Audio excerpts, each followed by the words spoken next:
Trusted tech founder and cybersecurity expert David Kennedy with us right now. David, I don't know where this Julian Assange investigation goes.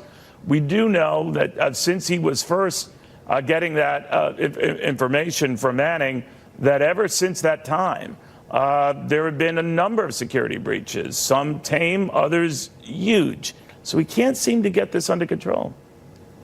Yeah, Neil, great to see you again. And when you look at what the kind of cascade of different portions of breaches that occurred for top secret data that occurred after Manning. I mean, we had the Vault 7 breach, which was very heavy on the CIA tactics. Right. You had, obviously, Edward Snowden. We had the shadow brokers dump, where a government contractor, Harold Martin, was posting a lot of data around some of the NSA's most secret hacking tools and techniques and code.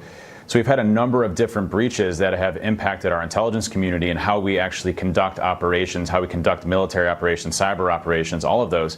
It's been very difficult for them to get a grasp on how do you actually protect this in the digital age. And that's, I think, the problem is it's no longer, hey, you can go into a SCIF or a sensitive compartmentalized information facility and try to take little pictures. I mean, you have these little tiny devices that are literally the size of your thumbnail that you have to protect against now. And it's really difficult for the intelligence community to get their hands around that.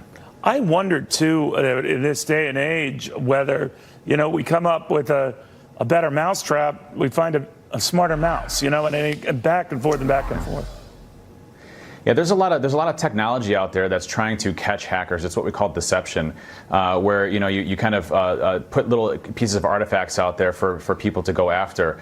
And if you look at what happened with Edward Snowden specifically, in his role, he was a contractor that was more of a systems administrator, not really a hacker in any sense, and he had wide access to a lot of different pieces of the top secret network there called JWICs.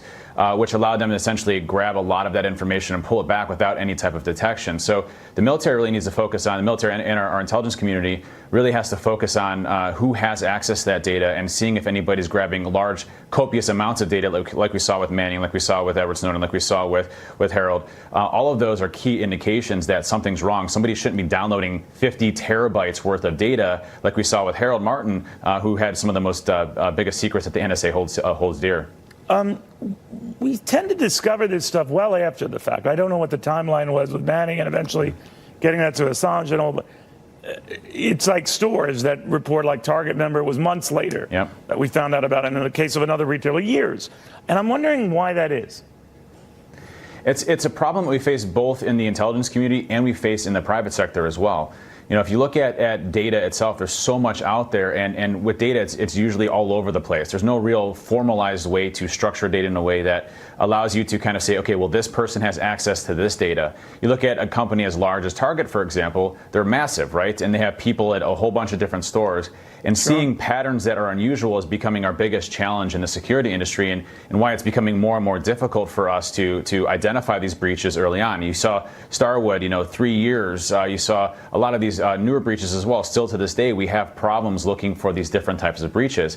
So as an industry, we have to get better at detecting earlier on when these types of abnormal patterns of behavior are occurring in these networks, including the intelligence community. We all have to do a better job at finding them earlier on, day one, versus 6 months or a year down the road when the information is actually released or the breach is discovered. Yeah, well said. And so we wait for just that. David Kennedy, always good catching up. Thank you.